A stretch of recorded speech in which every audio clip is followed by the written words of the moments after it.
చాలా తేజ నేను ఒకటి చెప్తాను, వ్యతిరేకత ఉంది. తేజ నేను ఒకటి చెప్తాను. ఒక పొలిటీషియన్ గా ఉన్నారు కాబట్టి Abhinay Darshan pastor. Politician pastor కాదు, ఎప్పుడు నేను పాస్టర్ కాదు. దేవుని యొక్క మహాకుటుంబం అందరికీ కూడా ఈ వీడియోకి స్వాగతం పలుకుతున్నాను.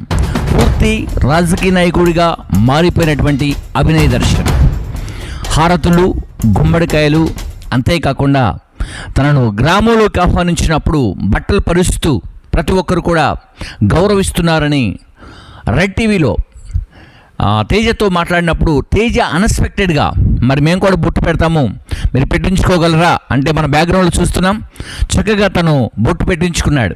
అంటే రాజకీయ నాయకులు చేసే పని ఇలా ఉంటుంది అని తనకు ఇంప్రెస్గా ఉన్నటువంటి వైఎస్ రాజశేఖర రెడ్డి, నందమూరి తారక రామారావు గారి యొక్క పేర్లు చెప్పి వారు మాట్లాడటం జరిగింది. సో ఈ వీడియో ఇప్పటి వరకు మనందరం కూడా ఎన్నో రకాలుగా అతను పాస్టర్ అని, ఇవాంజలిస్ట్ అని, అంతేకాకుండా పాస్టర్ పైన దాడి అని, పాస్టర్ మారిపోయాడని, పాస్టర్ జైలుకి వెళ్ళాడని, పాస్టర్ బయటకు వచ్చాడని ఎన్నో రకాలుగా వీడియోస్ వచ్చాయి. కానీ ఈ రోజున తానే స్వయముగా నేను పాస్టర్ని కాదు, నేను ఒక ఎవాంజలిస్ట్ని మాత్రమే, ఎవరైనా మీటింగ్స్ పెట్టుకున్నప్పుడు పిలిస్తే నేను వెళ్తానని చెప్పేసి తనకు స్వయంగా తన నోటికుంటా మాట్లాడాడు. కాబట్టి ఈ సమయంలో ఈ వీడియోలో మనం అన్ని విషయాలు మాట్లాడుకోవడానికి ఈ వీడియోకి నేను మిమ్మల్ని స్వాగతం పలుకుతున్నాను. So welcome.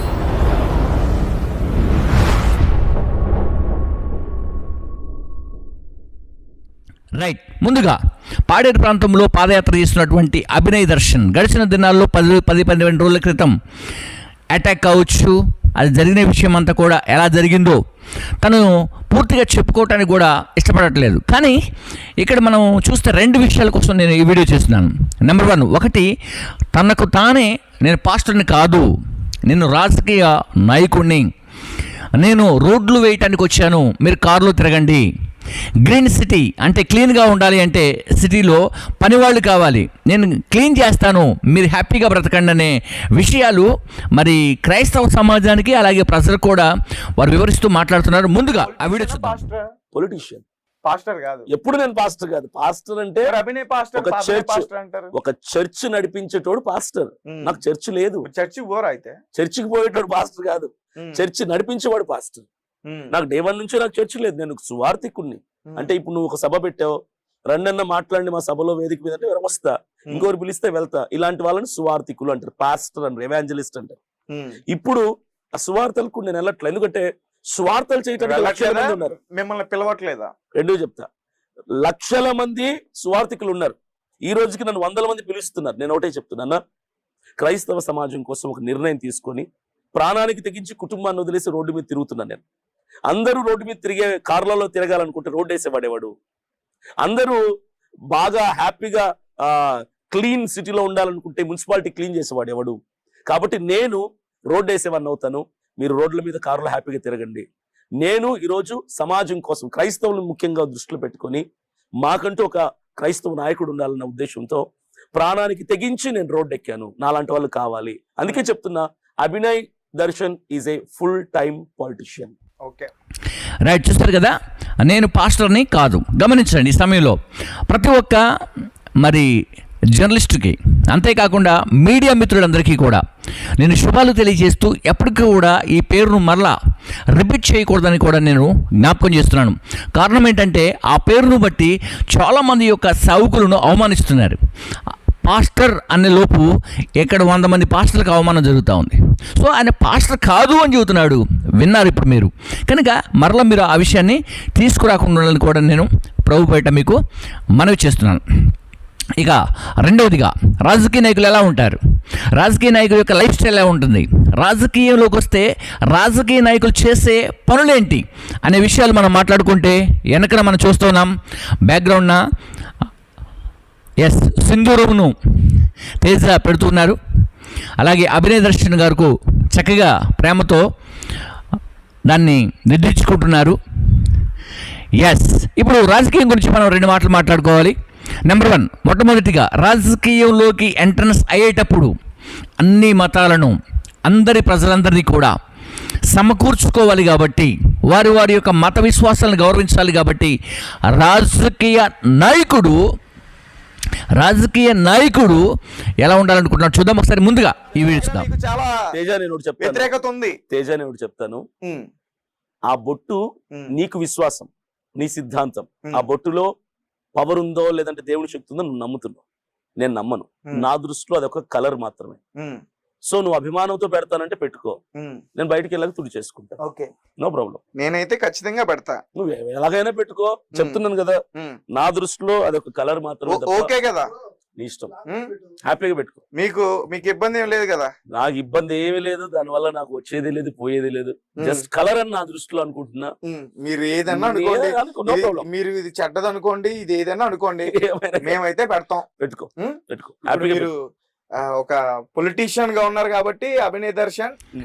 రైట్, చూస్తారు కదా ఎలా ఉంటాడు రాజకీయ నాయకుడు అని అంటే, దర్గాకు వెళ్తాడు, దర్గాలో ఉన్నటువంటి విశ్వాసాన్ని అతడు ఆ కార్యక్రమాన్ని చేస్తున్నట్లు విశ్వాసంలో మునుగుతాడు. రైట్, అలాగే చర్చికి వస్తాడు, చర్చిలో ఉన్నటువంటి విశ్వాసాన్ని నమ్ముతున్నట్టు అందులో మునిగేస్తాడు. అలాగే ఒకవేళ అతను తన విశ్వాసం ఏదైతే ఉందో తనని ఖచ్చితంగా కొనసాగిస్తూనే ఉంటాడు. ఇది ప్రతి రాజకీయ నాయకులు చేసే పనిది, ప్రతి రాజకీయ నాయకులు చేసే పనిది. ఎందుకంటే మా దగ్గర కూడా, మా ప్రాంతంలో కూడా ఉన్నటువంటి రాజకీయ నాయకులు ఎవరైతే ఉన్నారో, రాజకీయం వచ్చేసరికి, ఎలక్షన్ వచ్చేసరికి ఏం చేస్తారంటే ప్రతి చర్చిని విజిట్ చేస్తూ ఉంటారు. సో వారు వచ్చినప్పుడు ఏం చేయాలి? ప్రార్థన చేయాలి. అలాగే ఇంకొక పార్టీ వాళ్ళు వస్తారు, వారు కూడా వస్తారు, ఇంకొకరు కూడా వస్తారు. ఈ మధ్యకాలంలో బీజేపీ నాయకులు కూడా చర్చల దగ్గరకు వస్తున్నారు ప్రార్థన చేయించుకోవడానికి. ఎస్, అందరికి కూడా మార్పు అనేది ఇలా కలుగుతూ ఉంది. సో మంచిదే.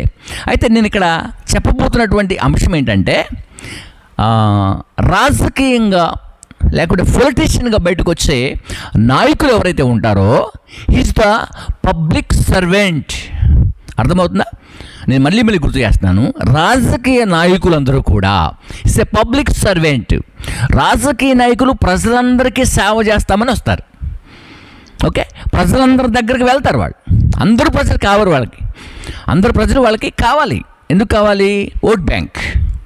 సో ఓట్ బ్యాంక్ ఎక్కడైతే ఉంటుందో అక్కడికి నాయకులందరూ కూడా వారి విశ్వాసాలని గౌరవిస్తూ, ప్రేమిస్తూ అందరూ మునుగుతారని చెప్పాను కదా, అలాగే చేస్తారు. సో పాస్టర్ అలా చేయడు. పాస్టర్ ఎవరు మరి? షెపర్డ్, కాపరి. పాస్టర్ ఎవరు? He's the god servant. అర్థమవుతుందా? Is the god servant. Pastor అనే వ్యక్తి ఒక కాపరి.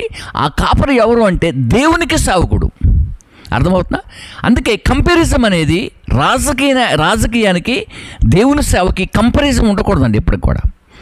కాబట్టి ప్రేమటువంటి స్నేహితులారా, ఈ సమయంలో మరి చాలా క్లారిటీగా చెప్పేశాడు. నేను పోయిన వీడియోలో అడిగాను, ఏమడిగానంటే అసలు మీరు ఏంటో క్లారిటీగా చెప్పండి. అసలు మీరు ఏం చేయబోతున్నారు, మీ లోపల ఉన్నటువంటి అసలు అంటే గోల్, దేన్ని రీచ్ అవ్వాలనుకుంటున్నారు.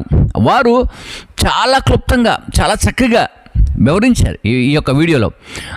రెడ్ టీవీ యాజమాన్యానికి నేను హృదయపూర్వకమైనటువంటి శుభాలు తెలియజేస్తున్నాను. తన మనసులో ఉన్నవన్నీ బయటకు తీసుకొచ్చినప్పుడు తేజాకు కూడా శుభాలు తెలియజేస్తున్నాను. So once again congrats red TV వాళ్ళందరికీ కూడా ప్రభుపేట నేను శుభాలు తెలియజేస్తున్నాను. ఇక మనం కొన్ని విషయాలు మాట్లాడుకోవడానికి ఇది అవకాశం. చూస్తారు కదా, ఒక వ్యక్తిలో ఉన్నటువంటి గుణాలు, లక్షణాలు ఏమండి కొన్ని రోజుల్లో అవి బయటకు వస్తూ ఉంటాయి. మీరు ఎంత పాస్టర్ అన్నా, ఎంత పాస్టర్ గారని బోర్డులు పెట్టినా అతను పాస్టర్ కాదని నేను 2023 నుంచి అంతే. ఆ తర్వాత ప్రవీణ్ పగడాల గారు చనిపోయిన తర్వాత నుంచి కూడా చాలాసార్లు నేను వీడియోలో చెప్పాను. అయినప్పటికీ కూడా ఎవరు కూడా ఈ విషయాన్ని నమ్మలేదు. మొన్న ఎస్పీ గారు చెప్పారు, ఈ రోజున తనకు తానే తన నోటి గుండా చెప్పాడు. కాబట్టి క్రైస్తవ సమాజానికి నేను ఒకటి విన్నవించుకుంటున్నాను. క్రైస్తవ సమాజానికి నేను ఒక విషయాన్ని గుర్తు చేయాలనుకుంటున్నాను. ఏంటో తెలుసా?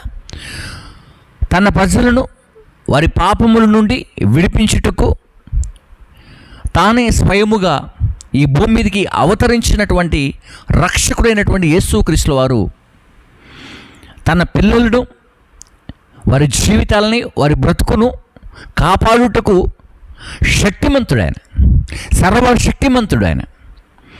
ఆయన ఉండగా మనకి ఏది అక్కరలేదు అని బ్రతకాలి, బ్రతుకుతుండాలి, బ్రతికించాలి. ఇది 100% క్రైస్తవ జీవితానికి లక్ష్యం.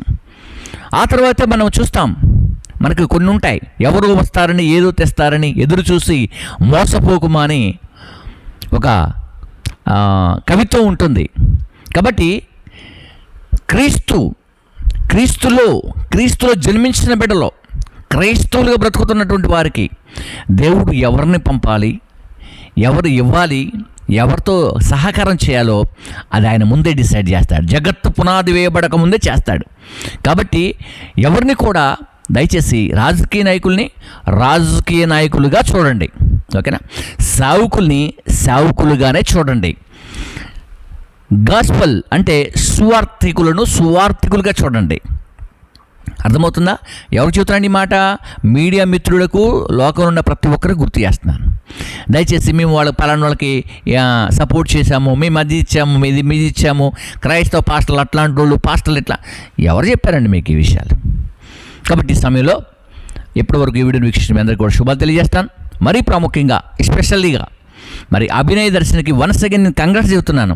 మంచి నాయకులుగా, మంచి లీడర్గా, ప్రజల్లో పాదయాత్ర చేసి వాస్తవమైనటువంటి లీడర్గా ఎదగాలని కూడా నేను మనసారా కోరుకుంటున్నాను.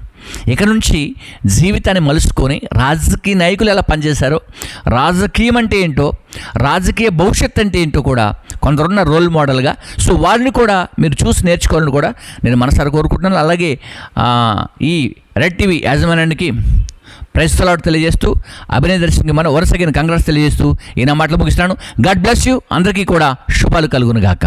ఆమేన్.